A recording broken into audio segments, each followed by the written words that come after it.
مفتی رشید احمد خورشید صاحب کے بیانات یوٹیوب پہ سننے کے لیے youtube.com/مفتی رشید آفیشیل پر کلک کریں اور سبسکرائب کر کے بیل آئیکن کو پریس کریں تاکہ ہمارے آنے والے نئے بیانات آپ کو بر وقت مل سکیں۔ صلی علی رسولہ الکریم، اما بعد، اعوذ باللہ من الشیطان الرجیم، بسم اللہ الرحمن الرحیم۔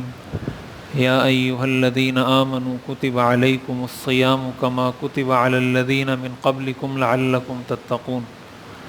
اللہ تعالیٰ قرآن کریم میں ارشاد فرماتے ہیں، اے ایمان والو، تم پر روزے فرض کیے گئے ہیں جس طرح تم سے پہلی امتوں پر بھی روزے فرض کیے گئے تھے، اور روزہ فرض کرنے کا مقصد یہ ہے کہ تم تقوی اختیار کر لو، متقی بن جاؤ، تمہارے دلوں میں اللہ کا خوف اور اللہ کی خشیت پیدا ہو جائے۔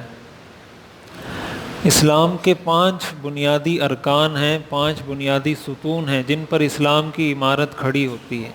حدیث شریف میں آتا ہے بنی الاسلام علی 5، 5 ستونوں پر اسلام کی عمارت کھڑی ہے، ان میں سے ایک پلر اور ایک ستون وہ روزہ ہے۔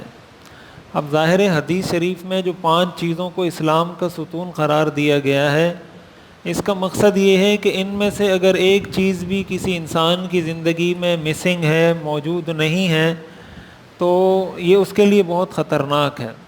اگر کوئی شخص نماز کا تو اہتمام کر رہا ہے لیکن روزے کا اہتمام نہیں کر رہا، یا روزے کا تو اہتمام کر رہا ہے، اس پر زکوٰۃ فرض ہے، زکوٰۃ ادا نہیں کر رہا، یا زکوٰۃ کا اہتمام تو کر رہا ہے لیکن حج اس پر فرض ہے، حج ادا نہیں کر رہا، اس کا مطلب وہ 5 ستونوں میں سے کسی ایک ستون میں کمی کر رہا ہے۔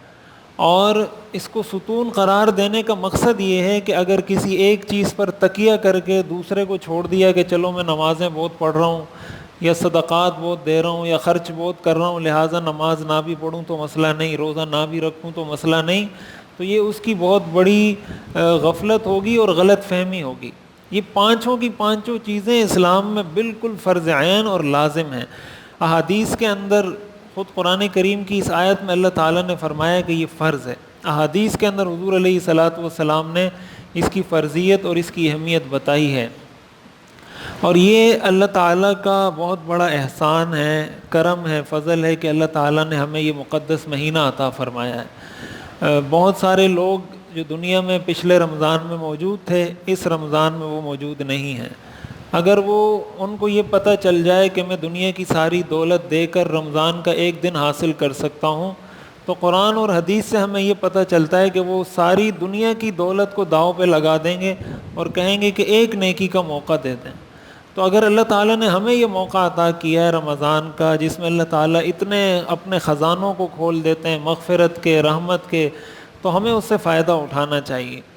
اور اس فائدہ اٹھانے کا سب سے پہلا تقاضا یہ ہے کہ ہم فرض روزوں کا پورا اہتمام کریں۔ اور اللہ تعالیٰ نے 11 مہینے انسان کو ایک طرح سے چھٹی دے رکھی ہے، مہلت دے رکھی ہے کہ اس کو بالکل آزادی ہے، بھائی کھاؤ پیو۔ 11 مہینے انسان کو بالکل آزاد چھوڑ دیا ہے۔ 12 مہینوں میں صرف 1 مہینے کا اللہ تعالیٰ نے مطالبہ کیا ہے۔ اگر اللہ تعالیٰ چاہتا تو 12 کے 12 مہینے رمضان بنا دیتا، فرض کر دیتا کہ روزے رکھنے 12 مہینے کے، تو کون ایسا بندہ تھا جو اللہ تعالیٰ سے پوچھ سکتا تھا کہ یا اللہ آپ نے ایسا کیوں کیا؟ ظاہر ہے اگر اللہ کا حکم ہوتا ہم نے اس کو پورا کرنا تھا۔ ہم نہیں کر سکتے کہ اللہ سے پوچھتے کہ ایسا کیوں۔ تو اس لیے اس رمضان کا ایک فلسفہ ہے، اس کے پیچھے پورا ایک اسلام کا تصور ہے، انسان کی روحانیت کو جلا بخشنے کے لیے کہ جب انسان بھوکا پیاسا رہتا ہے اس کی روح مضبوط ہوتی ہے، اس کو روحانیت زیادہ ملتی ہے۔ انسان کا جسم کھانے سے مضبوط ہوتا ہے اور انسان کی روح کھانا چھوڑنے سے مضبوط ہوتی ہے۔ جن چیزوں سے انسان کو مزہ آتا ہے وہ مزہ اس کے جسم کو آ رہا ہوتا ہے۔ کسی کو اگر میوزک سننے سے مزہ آ رہا ہے تو اس کا یہ مطلب نہیں کہ اس سے اس کی روح کو بھی مزہ آ رہا ہے، وہ اس کے کانوں کو مزہ آ رہا ہے۔ روح کو مزہ اس وقت آئے گا جب اس میوزک کو چھوڑے گا، اس گانے کو چھوڑے گا۔ تو یہ جتنے مزے کی چیزیں ہمیں نظر آ رہی ہوتی ہیں یہ جسم کے مزے کی چیزیں، اور انسان جسم اور روح دونوں کا مرکب ہے۔ جب روح انسان سے نکل جاتی ہے تو یہی اس کے کان، آنکھ، ناک سب موجود ہوتے ہیں، لیکن پھر اس کو کوئی گھر میں نہیں چھوڑتا، اس کو جا کے قبرستان میں دفن کر کے آتے ہیں۔ تو جب اس روح کی اتنی اہمیت ہے ہماری زندگی میں کہ ہماری زندگی کا وجود ہی، ہماری دنیاوی حیثیت کا دار و مدار ہماری روح پر ہے، جسم پر نہیں ہے۔ جب یہ روح نکل جائے گی تو بیٹا اپنے باپ کو گھر میں نہیں چھوڑے گا اور باپ اپنے بیٹے کو نہیں چھوڑے گا، وہ جا کے قبرستان میں دفن کر کے آئے گا۔ تو اس روح کو مضبوط کرنے کے لیے اللہ تعالیٰ نے یہ رمضان کے روزے فرض کیے ہیں۔ اب ہمارے ہاں یہ ہوتا ہے کہ اس میں بہت سارے نوجوان غفلت کرتے ہیں، سستی کرتے ہیں۔ کوئی کہتا ہے بھائی میں کام کرتا ہوں، کوئی کہتا ہے میں دیہڑی لگاتا ہوں، کوئی کہتا ہے میرا کام مشکل ہے لہٰذا میں رمضان کے روزے نہیں رکھ سکتا۔ حضور علیہ الصلاۃ والسلام نے اپنی زندگی میں جتنے روزے رکھے ہیں وہ سارے گرمی کے موسم میں آئے تھے، سارے رمضان حضور علیہ الصلاۃ والسلام کی زندگی کے وہ گرمی کے موسم میں تھے۔ اور پھر عرب کی گرمی، وہاں کا جو صحرا ہے تپتا ہوا، وہاں کی گرمی یہاں کی گرمی تو کچھ بھی نہیں ہے اس کے مقابلے میں۔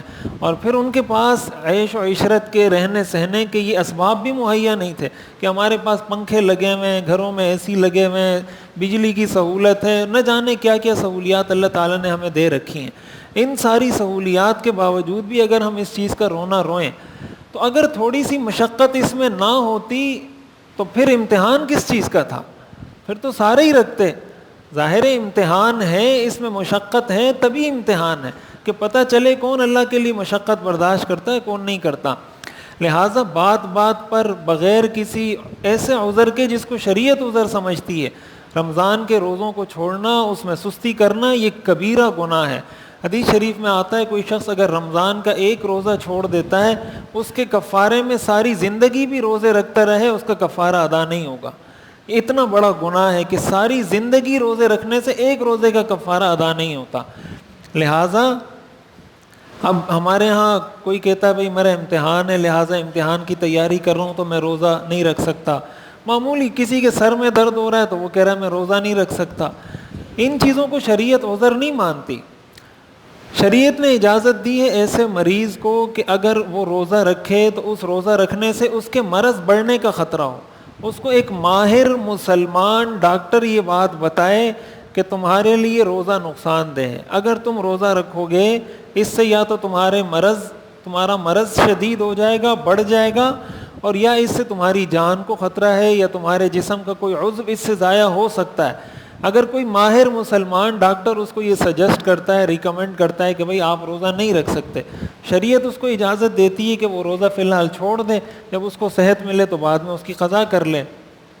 اسی طرح کوئی شخص مسافر ہے، لیکن مسافر سے مراد جو سفر کی حالت میں ہو، جیسے نماز کے لیے مسافر تو وہ ہوتا ہے نا کہ 15 دن سے کم کی نیت کی ہے تو وہ قصر کی نماز ہی پڑھتا رہتا ہے، لیکن روزے کا یہ مسئلہ نہیں۔ روزہ اس وقت صرف چھوڑنے کی اجازت ہے جب وہ بس میں، ٹرین میں، حالت سفر میں ہے، اس وقت چھوڑنے کی اجازت ہے، اور یہ بھی اس وقت کہ جب صبح صادق جس وقت ہوئی ہے اس وقت بھی وہ حالت سفر میں ہو۔ اگر صبح وہ سفر میں نہیں تھا، دن کے دوران کوئی 12 بجے، 11 بجے، 10 بجے وہ سفر پہ نکل رہا ہے، پھر بھی اس کو روزہ توڑنے کی اجازت نہیں ہے۔ اسی طرح حاملہ خاتون ہے، اس کو اگر ڈاکٹر کہے تو اس کو شریعت نے اجازت دی ہے۔ وہ عورت جو بچے کو دودھ پلاتی ہے، اگر اس کو یہ خطرہ ہے کہ اگر میں روزہ رکھوں گی تو بچے کو نقصان ہو سکتا ہے، ایسی خاتون کے لیے روزہ نہ رکھنے کی گنجائش ہے، شریعت نے اجازت دی ہے۔ تو یہ چند وہ مخصوص صورتیں ہیں جن میں روزہ نہ رکھنے کی گنجائش ہے اور شریعت نے اجازت دی ہے، لیکن اس کے علاوہ بغیر کسی عذر کے یا اپنے منمانے اور تراشے ہوئے عذر کی وجہ سے رمضان کا روزہ چھوڑ دینا یہ بہت بڑی محرومی کی بات ہے۔ ایسے آدمی کو نہ تو افطاری کا مزہ آ سکتا ہے، نہ اس کو عید کا مزہ آ سکتا ہے، نہ وہ رمضان کی فضیلت حاصل کر سکتا ہے۔ حدیث شریف میں آتا ہے حضور علیہ الصلاۃ والسلام نے فرمایا تباہ و برباد ہو جائے وہ شخص جس پر رمضان کا مہینہ آئے اور وہ اللہ سے اپنی مغفرت نہ کروا سکے۔ تو اگر کوئی شخص رمضان کے روزے نہیں رکھ رہا، وہ اللہ سے کیسے مغفرت کروائے گا؟ یہ مہینہ اللہ نے لایا اس لیے کہ ہم اس کے روزے رکھیں، اگر کوئی اس مہینے کے روزے ہی نہیں رکھ رہا تو وہ اللہ سے مغفرت کیسے کروائے گا؟ اور اگر اس مہینے میں اس کی مغفرت نہیں ہوتی، اس سے بڑا بدبخت اس لیے کوئی نہیں کہ اس کو حضور علیہ الصلاۃ والسلام نے بد دعا دی ہے، اور جس کو حضور علیہ الصلاۃ والسلام بد دعا دے دیں پھر اس کا کوئی دن اچھا نہیں ہو سکتا، اس کا کوئی دن سنور نہیں سکتا، اس کی زندگی میں چین اور سکون نہیں آ سکتا۔ آج ہم ایک معمولی سے آدمی کی بد دعا سے ڈرتے ہیں کہ یار یہ آدمی مجھے بد دعا نہیں دے دے، یہ بھیک مانگنے والا یا مجھے بد دعا نہیں دے، تو حضور علیہ الصلاۃ والسلام کی بد دعا سے ہمیں کوئی ڈر نہیں۔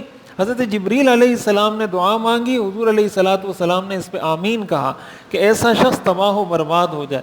تو اللہ تعالی ہمیں ایسی بدبختی سے بچائے اور ہمیں ان رمضان کے روزوں کا پورا پورا اہتمام کرنے کی توفیق عطا فرمائے۔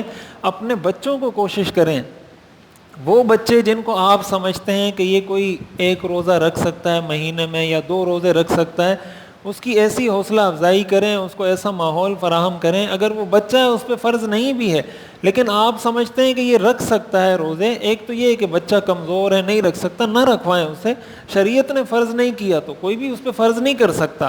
لیکن اگر اس کی جسامت، جسمانی ساخت ایسی ہے کہ آپ سمجھتے ہیں 1-2 روزے رکھ سکتا ہے، کوشش کریں اس کی حوصلہ افزائی کریں، اس کو انعام دیں اور اس کو کہیں کہ بھائی آپ روزہ رکھیں، ہم آپ کی روزہ کشائی کریں گے، آپ کو انعام دیں گے، آپ کو جو ہے نا پھولوں کا ہار پہنائیں گے، تاکہ اس کے دل میں ابھی سے یہ شوق پیدا ہو۔ جب بچپن میں اس کو روزہ رکھنے کی عادت ڈلوا دی جائے گی، جوان ہوگا تو انشاءاللہ خود ہی رکھے گا۔ اللہ تعالی ہمیں عمل کرنے کی توفیق عطا